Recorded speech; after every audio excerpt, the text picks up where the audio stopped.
smart24tv.com and YouTube at Smart24TV Space Live for more, if at all you want to stream with us. And also do not forget to hit the subscription button. I'm Jerome Posok on Facebook, Twitter and Instagram. And in studio to definitely digest this particular issue, I have Mr. Emmanuel Aliao. You're welcome to the show.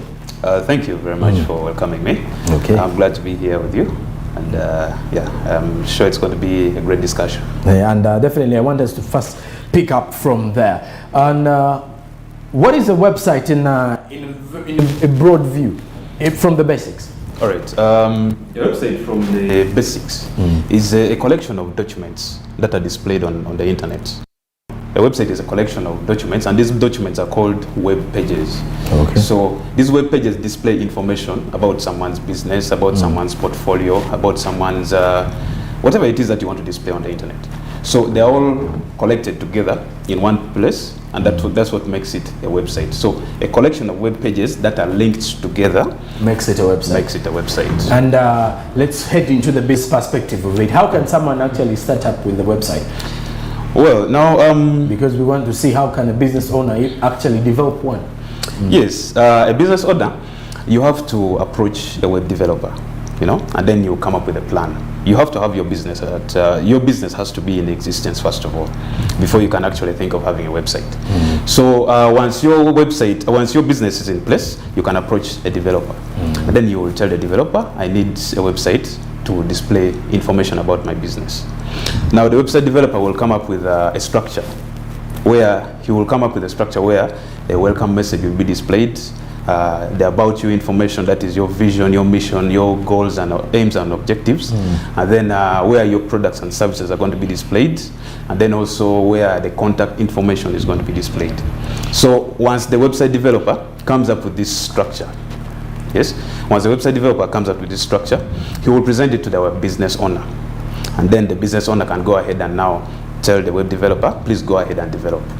Now, the development process usually takes about from 2 weeks to a month to 3 months, even 6 months. Why?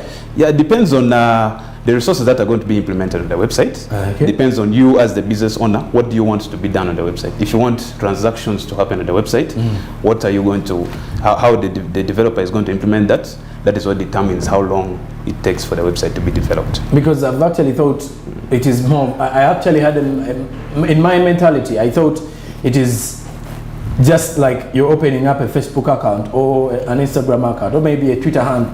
No. That is quite different. For a Facebook account, that is a platform that is set for anybody to register and open up any account. But with a website, there's a lot of technical issues involved. So that's why you need a developer. So once now, like we mentioned at the beginning, that a website is a collection of web pages. So a developer is going to come up with all these web pages together, and after coming up with all the web pages and putting the information there, he's going to have to host it. Now, when it comes to hosting, it means you're going to get space on the internet, and then you'll store these web pages there. These web pages that have your information, and then after hosting them, you will do something called domain name registration. That is giving a name to that particular website. So the name can be yourbusinessname.com, smart24.com. So that is a domain name. So it is hosted, and then the domain name is registered. So once that is done, then now the link can be given to the business owner. And it becomes yours? Yes. I want to understand, who is the developer? Are these technicians or someone who has actually studied about website developing? Definitely, the latter. It is somebody who has experience in developing a website, and maybe he could have studied it or could have practiced it. So that is who a developer is.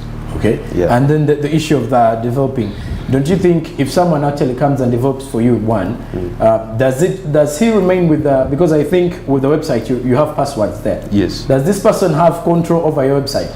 Now, usually what happens is when the website, the business owner is the intellectual property owner. Okay. Yes, the website belongs to the business owner. The developer is just doing his work of implementing your idea and bringing it to life. So, but the website is yours. So once the developer is done developing the website, they will hand over everything to you. But if you want them to continue maintaining and managing it for you, if you don't have any technical expertise of managing your website, you will have to maybe get into a deal with the developer so that they can continue maintaining it for you, monitoring it for you, implementing security so that the website can run as you want it to run. So once that is the process of development and it is launched, then it will have to go a bit further, whereby you will have to implement some kind of security on the website. Because when you launch a website, you cannot just put it out there and say this is a website, and you have to implement some kind of security. So usually the kind of security that is implemented is a security socket layer, which is called an SSL certificate. That is paid for annually. So once that because that is what I wanted to understand. Is a developer paid? Yes. Do you pay him once, or you continue giving him some money in form of maybe monthly? Now, the payment for the development, you pay it once. For his work, his job of developing your website. That depends on the terms and conditions between the two of you. Yes. Okay. And now, for continuous payment, if you get into an agreement with him to maintain your website, then you can pay him per month. But like I mentioned, hosting and domain name registration, those ones you have to pay for them annually.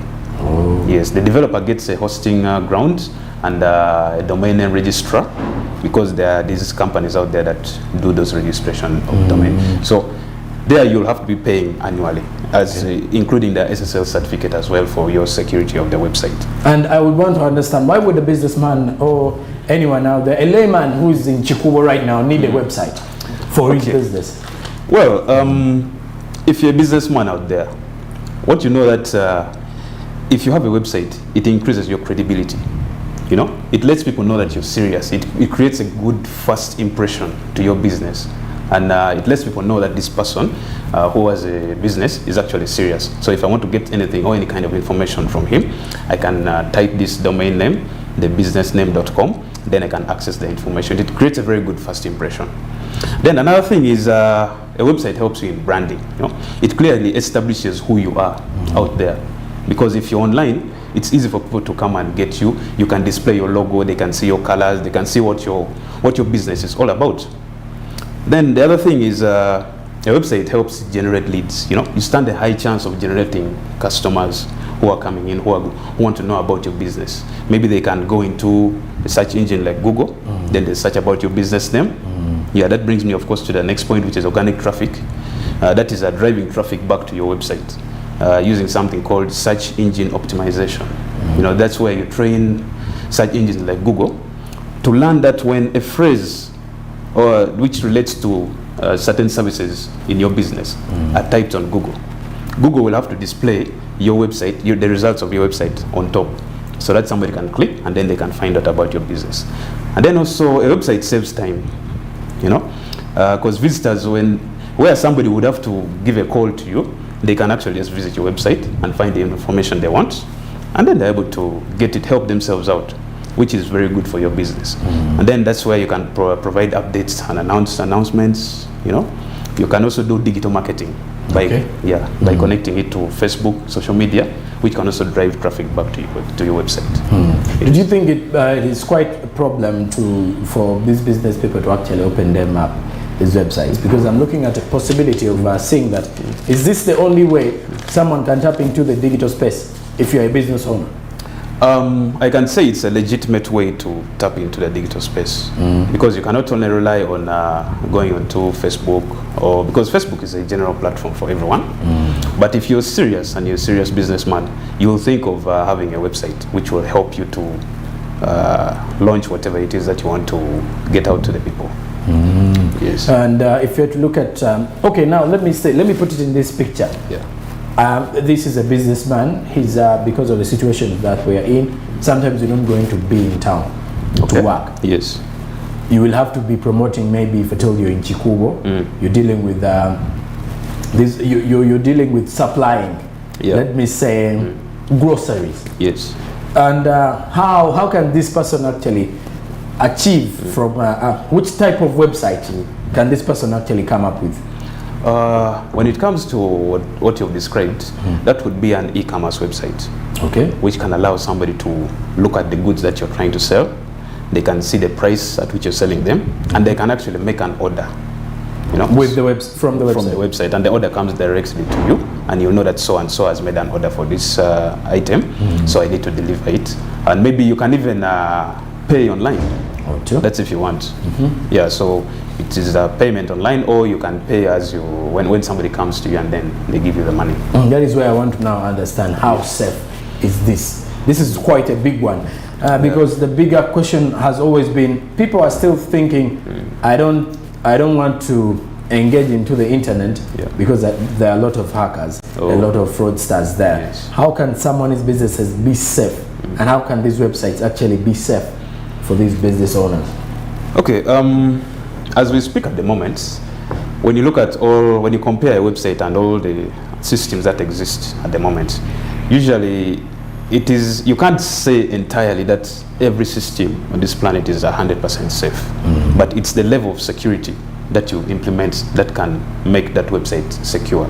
So some of the ways you can secure your business website, like I mentioned before, that security socket layer, which is an SSL certificate. You have to implement it, and that protects your transactions, it protects your information, it protects any kind of access onto your website, you know. So it helps you to have some level of security to protect your transactions or everything that's going on. Another way to secure your website is, you remember I talked about hosting, where you store all the information of the web pages.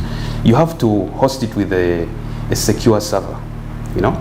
And when you go to a professional company like the one I have, they will advise you on the secure servers that are out there where you can host your website. That is when you're developing? Yes, that's when you're developing.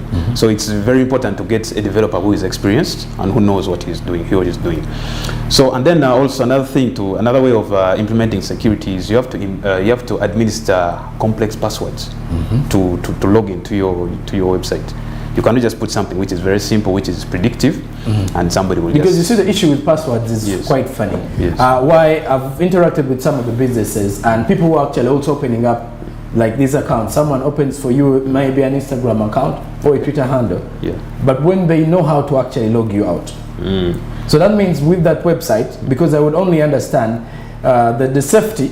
This is why most of the business owners are very scared. You see, the people in downtown in Chikubo, these businessmen have a lot of money. And the reason as why they hate engaging with banks, because they know banks are going to steal off their money through the bank charges and what have you. So with these websites, it is the same issue. Because what they know is we're having a very tricky generation. True. And someone will come out to actually open for you a website, and at the end of the day, they follow up everything that you do. At the end, when you lose it, they regain everything out of your website. So how do you think this can actually be possible? How can they actually safeguard this? Because I'm looking at it in a way that businesses are scared. Leave alone the fact that the youth are willing, because they're already engaging in this with the smartphone and the internet. But how can we encourage these people that these websites are safe for their business? I think I will continue with what I was trying to say before. It's okay. Yeah, I was getting to the point where, like you just mentioned, that you have to implement something called a firewall on your website. Now, this one blocks out duplicate IP. It blocks out duplicate IP addresses. That is, let's say, somebody trying to access your website in a malicious way or forcefully. What if they are cracked? Yes. The firewalls. No, the firewalls are actually, if they are correctly implemented, it is nearly impossible to crack them. So it is one of the strongest ways to protect your website out there. It prevents, because usually they are, like for example, at our company, we had a client whose website was hacked. His website required somebody to create an account in order to use the platform. But somebody used a bot, an automatic program, which duplicates accounts, creates multiple accounts. So by the time the implementer, or the other one was just hacking in? Yes, the person was just hacking in. So by the time they came to us, the 40,000 accounts, duplicate accounts have been created. With one same person? Yes, by one same person.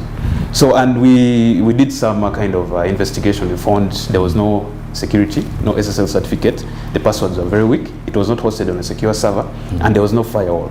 So we had to implement a firewall and redo the website and then fully secure it. So one of the best ways to secure a website is implementing a firewall. And another way is to use a custom code. When I say custom code, these days it's very easy to create a website. They're using some things called content management system. That's where you find like WordPress, Drupal and stuff like that. And we're quite having a number of people who claim they can actually open that up. Yes. So these content management systems are somehow not very safe. So it's better to get somebody, an experienced programmer, who can sit down and write the code of your program from beginning, of your website from beginning to end, so that they know what goes where and how it happens. Because when you use a content management system, it's very easy for somebody to know how things work in that content management system. So they will be able to steal your information, you know.